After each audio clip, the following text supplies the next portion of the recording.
معانا استاذ سمير صاحب العربيه السكودا.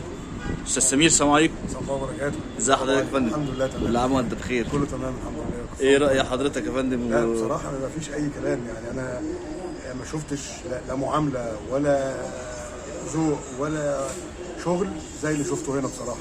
العربيه اهي قدامكم زي الفل، وانا انصح اي حد بصراحه عنده اي حاجه في العربيه يجي الاستاذ محمد ابو علي. بصراحه ناس محترمه جدا وناس بتطلع شغل فوق الوصف. انا مش متخيل ان انا هاخد العربيه كده. حضرتك عرفتنا منين يا استاذ سمير؟ انا عرفتك من الصفحه بتاعتك واتفرجت على شغلك وعجبني، وبعدين سالت عليك قبل ما اجي.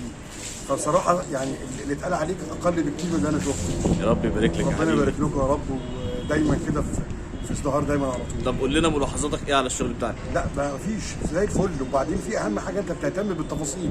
يعني انت بتقول لي كذا يبقى يعني اللي يمشي وراك بصراحه ما يندمش ولا يزعل. فعلا بياخد شغل 10 على 10.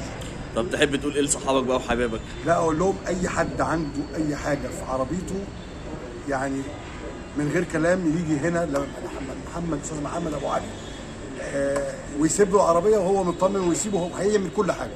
يا رب يعني انت بيخلص لك فيها كل حاجه، يعني زي ما بيقولوا كده من الالف للياء.